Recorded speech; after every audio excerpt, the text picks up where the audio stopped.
Hello दोस्तों, मैं धनंजय गुप्ता आपका स्वागत करता हूं आज एक नई वीडियो में। आज के इस वीडियो की हमारी टॉपिक है sp3d संकरण, जिसको इंग्लिश में आप लिखेंगे sp3d हाइब्रिडाइजेशन। आज की इस वीडियो में sp3d संकरण के प्रमुख बिंदुओं को हम समझेंगे और बाद में एक एग्जाम्पल के माध्यम से सभी पॉइंट्स को क्रिस्टल क्लियर करेंगे। तो चलिए बिना समय गंवाए आज की इस मज़ेदार वीडियो को स्टार्ट करते हैं। हेडिंग लगाते हैं sp3d संकरण। सबसे पहले हम sp3d संकरण को परिभाषित करेंगे। दोस्तों, पिछली वीडियो में भी मैंने आपको बताया था कि जब भी आपको संकरण के प्रकार को परिभाषित करना हो तो आप देखेंगे कि यहाँ पे जो ऑर्बिटल लिखे गए हैं इनके घात कितने लिखे गए हैं। जैसे यहाँ पर ऐसा ऑर्बिटल का घात 1 लिखा गया है, यानी कि इस प्रकार के संकरण में एक s ऑर्बिटल का उपयोग होगा। p का घात यहाँ पर 3 लिखा गया है, यानी कि p के 3 ऑर्बिटल लिए जाएंगे। यहाँ पे px, py और pz ऑर्बिटल का उपयोग किया जाएगा। और d का घात 1 लिखा गया है, तो d से भी हम लोग एक ऑर्बिटल को लेंगे dz²। अब यदि ये पांचों ऑर्बिटल आपस में मिक्स होकर नए प्रकार के ऑर्बिटलों का निर्माण करें तो यह प्रक्रिया संकरण कहलाती है। और क्योंकि यहाँ पर मिक्स होने वाले ऑर्बिटल में एक s ऑर्बिटल, 3 p ऑर्बिटल और एक d ऑर्बिटल है, इसलिए संकरण के इस प्रकार को हम कहेंगे sp3d संकरण। तो ये 5 ऑर्बिटल आपस में मिक्स होंगे और इनके मिक्स होने से 5 नए प्रकार के ऑर्बिटल बनेंगे। आप जानते हैं कि संकरण की प्रक्रिया में जितने ऑर्बिटल भाग लेते हैं उतने ही संकर ऑर्बिटल बनते हैं। और क्योंकि यहाँ पे जो संकरण का प्रकार है sp3d संकरण है, इसलिए जो नए ऑर्बिटल बनेंगे इनको नाम देंगे sp3d हाइब्रिड ऑर्बिटल। तो यहाँ पे sp3d संकर ऑर्बिटल 5 बनेंगे। दोस्तों, आप जानते हैं कि ये जो ऑर्बिटल हैं जो संकरण की क्रिया में भाग लिए हैं, ये सभी ऑर्बिटल किसी एक ही परमाणु के हैं और जो यौगिक का केंद्रीय परमाणु होता है। अभी एग्जाम्पल से मैं आपको और भी ज़्यादा इस पॉइंट को क्लियर करूँगा। तो चलिए sp3d संकरण को परिभाषित करते हैं। तो शब्दों में क्या लिखेंगे? जब केंद्रीय परमाणु के एक s ऑर्बिटल, 3 p ऑर्बिटल और एक d ऑर्बिटल आपस में मिलकर 5 sp3d संकर ऑर्बिटलों का निर्माण करते हैं तो उसे sp3d संकरण कहते हैं। उम्मीद है बात आपको क्लियर हो गई है। तो चलिए अगले पॉइंट पे ध्यान दीजिए। तो देखिए यहाँ पर ये 5 ऑर्बिटल आपस में मिक्स हुए, यानी कि संकरित हुए और यहाँ पर 5 संकर ऑर्बिटल बने। यदि बात करें इसमें से किसी एक संकर ऑर्बिटल को लेकर, जैसे यहाँ पर हमने इसको लिया है, तो इस संकर ऑर्बिटल का जो कैरेक्टर होगा वो इन 5 ऑर्बिटलों से मिलेगा। क्योंकि जब ये ऑर्बिटल आपस में मिक्स होकर इस संकर ऑर्बिटल का निर्माण किए हैं तो इनके लक्षण भी आपस में मिले हैं और यही लक्षण यहाँ पर आए हैं। अब यदि बात करें कि इस वाले sp3d हाइब्रिड ऑर्बिटल में कितना लक्षण s से आया है, कितना px से आया है, कितना py से, कितना pz से और कितना dz² से आया है, तो क्योंकि इसके कुल लक्षण को हम 100% कह सकते हैं और ये 5 स्थानों से आ रहा है, तो हम 100 को 5 से डिवाइड कर देते हैं और इस प्रकार हमको 20 प्राप्त होता है। तो 20% लक्षण यहाँ पर s से आया है और बाकी 20% यहाँ से, यहाँ से, यहाँ से और 20% यहाँ से। तो यदि इस वाले संकर ऑर्बिटल पे हम बात करें तो इसमें जो लक्षण होगा उसमें 20% लक्षण s ऑर्बिटल का होगा। और क्योंकि ये तीनों p ऑर्बिटल ही हैं तो तीनों को एक साथ जोड़ के हम 60 कर सकते हैं। तो 60% लक्षण p ऑर्बिटल का होगा और 20% लक्षण d ऑर्बिटल का होगा। उम्मीद है बात आपको क्लियर हो गई। अब ऐसा केवल इसी ऑर्बिटल के साथ नहीं है, ऐसा इसके साथ भी है, इसके साथ भी है, सबके साथ ऐसा ही है। हमने बस समझने के लिए किसी एक ऑर्बिटल को चुना था। तो हम कह सकते हैं कि sp3d संकरण में जो 5 ऑर्बिटल बने हैं, जिनको हमने नाम दिया था sp3d संकर ऑर्बिटल, उनमें से प्रत्येक ऑर्बिटल में 20% लक्षण s ऑर्बिटल का होगा, 60% लक्षण p ऑर्बिटल का और 20% लक्षण d ऑर्बिटल का होगा। उम्मीद है बात आपको क्लियर है। अब यदि आप सोचें कि इसमें से किसी एक ऑर्बिटल का, जैसे हमने यहाँ पर इस ऑर्बिटल को चुन लिया है, तो इसकी आकृति कैसी होगी। अभी मैंने बताया कि संकरण के बाद जो संकर ऑर्बिटल बनते हैं उन सब की आकृतियाँ और ऊर्जाएं समान होती हैं। तो इन सब की ऊर्जाएं समान हैं और सबकी आकृति भी समान होगी, तो इसमें से एक को लेकर हम थोड़ा सा चर्चा कर रहे हैं। तो इसकी आकृति कुछ ऐसी होगी जो 20% गोलाकार का दिखे, क्योंकि यस ऑर्बिटल का लक्षण 20% आया था और यस ऑर्बिटल का आकार गोल होता है, और 60% डंबल के जैसा दिखेगा जो कि पी का लक्षण है, और 20% द्विडंबल के जैसा दिखेगा जो कि डी का लक्षण है। और इन सब को मिक्स करके हमको एक ऑर्बिटल बनाना होगा तो काफ़ी डिफिकल्ट होगा ऐसा ऑर्बिटल बनाना। इसलिए सामान्य सा एक फिगर हम यूज करते हैं इस प्रकार का, जिसमें एक लोब बड़ा बना लेंगे और एक लोब छोटा बना लेंगे और देखने में ये द्विडंबल जैसा ही दिखेगा। और यह फिगर प्रत्येक संकर ऑर्बिटल के लिए यूज करेंगे। अब ऐसा नहीं है कि केवल sp3d संकर ऑर्बिटल के लिए ही, कोई भी प्रकार का संकरण हो, संकर ऑर्बिटलों का आपको फिगर पूछा जाए, आपको आकृति पूछा जाए संकर ऑर्बिटल की, तो आप ऐसे फिगर का यूज कर सकते हैं। उम्मीद है बात आपको समझ में आ रही है। तो चलिए अब बात करते हैं कि जो ये ऑर्बिटल हैं जिसको आपने नाम दिया है sp3d संकर ऑर्बिटल, इनकी संख्या 5 है। और आप जानते हैं कि ये जो 5 ऑर्बिटल हैं ये किसी एक ही परमाणु के हैं और केंद्रीय परमाणु के हैं। तो ये 5 ऑर्बिटल जो हैं ये केंद्रीय परमाणु में किस प्रकार से व्यवस्थित होंगे। तो देखिए यहाँ पर एक खास बात होती है कि जो संकर ऑर्बिटल होते हैं वे एक दूसरे को प्रतिकर्षित करते हैं और एक दूसरे से अधिकतम दूरी पर व्यवस्थित होने की कोशिश करते हैं। तो यहाँ पर हमने 3 ऑर्बिटलों को दिखाया है। तो देखिए ये एक, ये दूसरा और ये तीसरा।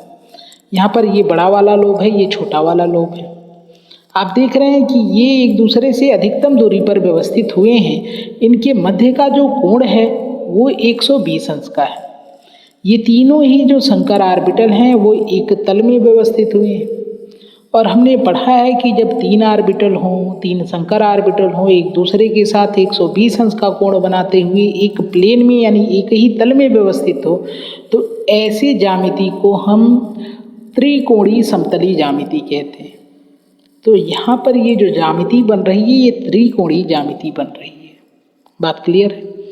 लेकिन यहाँ पर एक बात आप ध्यान देंगे कि हमारे पास संकर ऑर्बिटल 5 थे और जिनमें से 3 ही यहाँ पर हमको दिखाए गए हैं। तो बाकी 2 ऑर्बिटल और भी व्यवस्थित करने हैं। तो इनमें से जो 2 ऑर्बिटल बचे हुए हैं उसमें से एक ऑर्बिटल इस मोबाइल स्क्रीन के ऊपर की तरफ होगा और एक स्क्रीन के पीछे की तरफ होगा, जिसको हम ऊपर की तरफ दिखा नहीं सकते हैं, इसलिए हम इस प्रकार से दिखा देंगे, यहाँ से ऊपर की तरफ और यहाँ से नीचे की तरफ। और यदि बात करें हम लोग इस बॉन्ड एंगल की या इन ऑर्बिटलों के मध्य के कोण की, तो यहाँ पर आपको एंगल मिलने वाला है 90 डिग्री।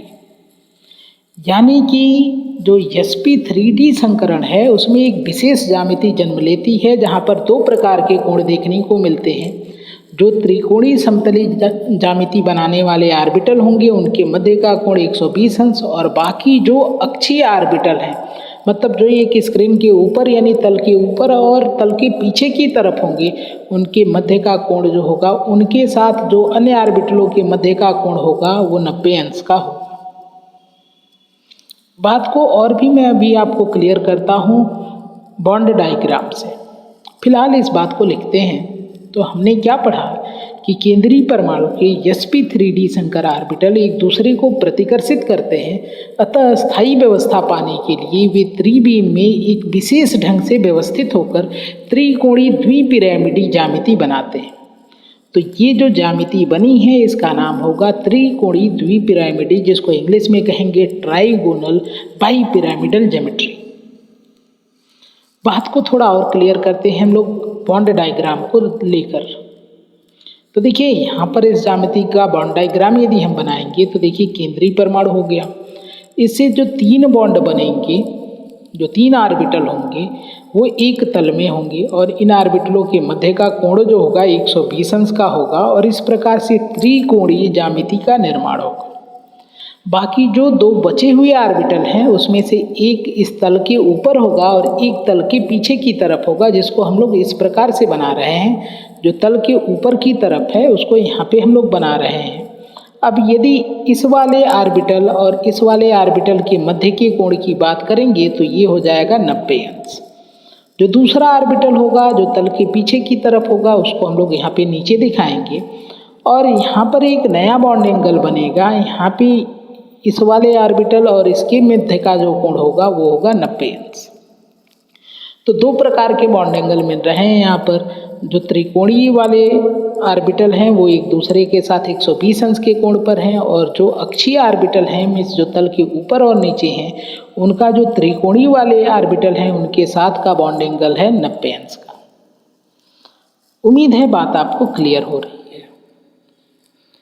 तो चलिए अब एग्जाम्पल के माध्यम से इस पूरे कॉन्सेप्ट को क्रिस्टल क्लियर करते हैं। इस ज्यामिति का नाम यदि आपसे पूछा जाए तो आपको ध्यान रखना है त्रिकोणीय द्विपिरामिडी या इंग्लिश में आप कहेंगे ट्राइगोनल बाईपिरामिडल।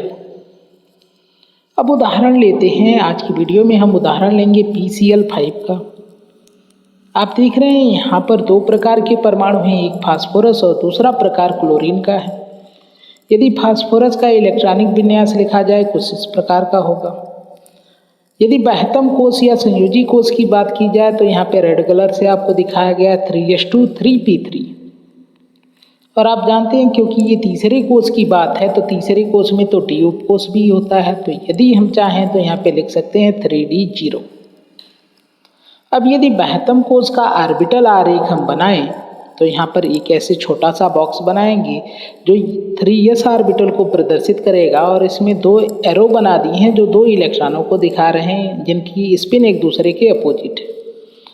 3p3 में आप जानते हैं p में 3 ऑर्बिटल होते हैं और 3 ऑर्बिटल में यदि 3 इलेक्ट्रॉन रखने हो तो पहले एक एक इलेक्ट्रॉन रखते हैं और उसके बाद यदि एक्स्ट्रा होता तो पेयरिंग करते। और आप जानते हैं कि 3D में 5 ऑर्बिटल होंगे, एक भी इलेक्ट्रॉन नहीं रखा गया इसलिए इसको पूरी तरह से खाली दिखाया गया है। यहाँ पे नीचे लिखा गया है 3d0। फास्फोरस की यह जो अवस्था है यह अवस्था फास्फोरस की आद्य अवस्था है या ग्राउंड स्टेट इंग्लिश में इसको कहते हैं। अब विचार करते हैं कि क्या फास्फोरस इस अवस्था में PCl5 का निर्माण कर सकता है। तो देखिए यहाँ पर दूसरा जो परमाणु है वो है क्लोरीन का, इसका इलेक्ट्रॉनिक विन्यास यहाँ पे लिखा गया है। और यदि हम इस बाह्यतम कोष या संयोजी कोष का ऑर्बिटल आरेख बनाएं तो देखिए 3s2 हो गया और 3p5 बनाना है तो 3 ऑर्बिटल और 1 2 3 इलेक्ट्रॉन रखे गए, फिर चौथा और 5वां पेयर कर दिया गया। इस प्रकार यहाँ पर आप देख रहे हैं क्लोरीन के पास एक अनपेयर्ड इलेक्ट्रॉन है और आप जानते हैं जो अनपेयर्ड इलेक्ट्रॉन या अयुग्मित इलेक्ट्रॉन होते हैं या फिर आपके अर्धपरित ऑर्बिटल होते हैं, ये ऑर्बिटल ही आबंध का निर्माण करते हैं। यानी कि क्लोरीन कितना आबंध बनाएगा तो जितने उसके पास अनपेयर्ड इलेक्ट्रॉन हैं एक क्लोरीन एक बॉन्ड बनाएगा। अब सपोज करो कि ये ऑर्बिटल जो है वो इसके साथ अतिव्यापन करके बॉन्ड बना लिया तो दूसरा क्लोरीन परमाणु का ऑर्बिटल होगा वो इसके साथ अतिव्यापन कर लेगा और तीसरे क्लोरीन का परमाणु इसके साथ, यानी कि इस प्रकार फास्फोरस परमाणु से 3 क्लोरीन जुड़ जाएंगे। लेकिन यहाँ पर हमारे एग्जाम्पल में क्लोरीन के 5 परमाणु हैं और फास्फोरस के पास 3 ही अनपेयर्ड इलेक्ट्रॉन हैं, मतलब इस अवस्था में फास्फोरस केवल 3 क्लोरीन के साथ बॉन्ड बना सकता है। तो PCl5 तो बनेगा ही नहीं। तो फिर क्या यहाँ पर ऑप्शन है? तो यहाँ पे ऑप्शन है कि फास्फोरस उत्तेजित अवस्था में जाए, यानी कि फास्फोरस का ये जो युग्मित इलेक्ट्रॉन है इसमें से एक इलेक्ट्रॉन को इस खाली ऑर्बिटल में भेज दिया जाएगा और तब फास्फोरस का ऑर्बिटल आरेख कुछ इस प्रकार का हो जाएगा कि 3s1 हो जाएगा, 3p3 और 3d में एक इलेक्ट्रॉन आ गया यानी 3d1 हो गया है। यदि इस अवस्था में फास्फोरस का इलेक्ट्रॉनिक विन्यास हम लिखें तो हम लिखेंगे 1s2 2s2 2p6 यहाँ तक तो देखो सेम है। यहाँ पे 3s2 था, यहाँ पे 3s1 हो गया है क्योंकि एक इलेक्ट्रॉन को यहाँ से यहाँ ट्रांसफ़र कर दिया गया है। 3p3 में कोई बदलाव नहीं, 3d जो 0 था वो 3d1 हो गया है। फास्फोरस की यह अवस्था कहलाएगी फास्फोरस की उत्तेजित अवस्था। और इस अवस्था में आने के बाद फास्फोरस के पास 5 अयुग्मित इलेक्ट्रॉन है जो 5 क्लोरीन परमाणुओं के साथ बॉन्ड बना लेंगे और इस प्रकार फास्फोरस PCl5 का निर्माण कर सकेगा। तो आप ध्यान रखें कि फास्फोरस आद्य अवस्था में PCl5 नहीं बनाता है बल्कि उत्तेजित अवस्था में बनाता है। तो देखिए ये फास्फोरस की उत्तेजित अवस्था है और यहाँ पर क्लोरीन के ऑर्बिटल आपको दिखाए गए हैं। ये जो अनपेयर्ड इलेक्ट्रॉन वाला ऑर्बिटल है इसके साथ अतिव्यापन कर लेगा। दूसरे क्लोरीन परमाणु का अतिव्यापन यहाँ पर, तीसरे का यहाँ पर, चौथे का यहाँ पर, पांचवें का यहाँ पर हो जाएगा, जिससे PCl5 का निर्माण हो जाएगा। लेकिन आपको ध्यान रखना है कि केंद्रीय परमाणु के ऑर्बिटल सीधा अतिव्यापन नहीं करते हैं, अतिव्यापन से पहले वे संकरण की क्रिया करते हैं। तो ये जो 5 ऑर्बिटल हैं जो सिग्मा बॉन्ड बनाने वाले ऑर्बिटल हैं, ये सीधा सिग्मा बॉन्ड नहीं बनाएंगे बल्कि ये पांचों पहले आपस में मिक्स होंगे और मिक्स होकर 5 नए ऑर्बिटलों का निर्माण करेंगे, जिस प्रक्रिया को हम संकरण कहते हैं। और यहाँ पर संकरण में कौन कौन से ऑर्बिटल मिक्स हो रहे हैं, तो एक S 3p और एक d, तो यहाँ पे संकरण हो जाएगा sp3d संकरण। यानी कि फास्फोरस PCl5 का निर्माण करने से पहले sp3d संकरण करेगा और sp3d संकरण करेगा तो उसके पास कुछ इस प्रकार की ज्यामिति प्राप्त होगी। ये फास्फोरस के 5 संकर ऑर्बिटल हैं जिसको आप sp3d हाइब्रिड ऑर्बिटल कह सकते हैं और ये पांचों ऑर्बिटल एक विशेष एंगल पर एक साथ व्यवस्थित हो चुके हैं। आप जानते हैं यहाँ पर जो व्यवस्था है इससे जो ज्यामिति बन सकती है वो होगी त्रिकोणीय द्विपिरामिडी ज्यामिति। आप देख रहे हैं कि सभी संकर ऑर्बिटल के पास जो अयुग्मित इलेक्ट्रॉन थे वो यहाँ पर दिखाए गए हैं। अब यहाँ पे जो 5 क्लोरीन के ऑर्बिटल हैं जिनके पास अयुग्मित इलेक्ट्रॉन है वो इनके संपर्क में आना शुरू हो गए क्योंकि अब ये फास्फोरस बॉन्ड बनाने के लिए तैयार है। तो यहाँ पे 5 जो क्लोरीन परमाणु हैं वो इसके पास आने लगे ताकि अतिव्यापन कर सके। यहाँ पे देखें, यहाँ पर एक इलेक्ट्रॉन दिखाना चाहिए था जो छूट गया है, आप समझ सकते हैं। तो ये 5 जो क्लोरीन के ऑर्बिटल हैं अब यहाँ पर अतिव्यापन करेंगे। कुछ इस प्रकार का अतिव्यापन होगा। अतिव्यापन के बाद ये इलेक्ट्रॉन इस इलेक्ट्रॉन के साथ युग्मित हो जाएगा कुछ इस प्रकार से, और इस तरह से जो 5 अतिव्यापन हुए हैं ये पांचों अतिव्यापन अक्षीय अतिव्यापन है या आप इसको कहें अंतरानाभिकीय अक्ष पर अतिव्यापन हुए हैं। इनके वजह से 5 सहसंयोजक आबंध या 5 सिग्मा आबंध का निर्माण हो जाएगा और इस प्रकार फास्फोरस परमाणु जो होगा 5 क्लोरीन परमाणुओं के साथ जुड़ चुका है और यहाँ पे सिंगल बॉन्ड बन चुका है जिसको आप सिग्मा बॉन्ड भी कहते हैं। और यहाँ पे 2 प्रकार का बॉन्ड एंगल है। जो त्रिकोणीय वाले ऑर्बिटल हैं वो जो बॉन्ड है यहाँ पर बॉन्ड एंगल 120 अंश का, और जो अक्षीय और त्रिकोणीय के बीच का जो बॉन्ड एंगल है वो 90 अंश का यहाँ पर देखने को मिल रहा है। तो इस प्रकार से फास्फोरस पेंटाक्लोराइड का निर्माण हो गया। उम्मीद है बात आपको समझ में आई है। तो दोस्तों ये थी आज की वीडियो। उम्मीद है आज की वीडियो से आपके कॉन्सेप्ट क्लियर हुए होंगे, आपको फ़ायदा हुआ होगा। यदि आप फ़ायदा हुआ है तो वीडियो को लाइक ज़रूर करें, अपने दोस्तों के साथ शेयर करें, हमारे इस चैनल को सब्सक्राइब करके बेल आइकन को प्रेस कर लें ताकि आगे आने वाली वीडियो का नोटिफिकेशन आपको मिल सके। Thank you.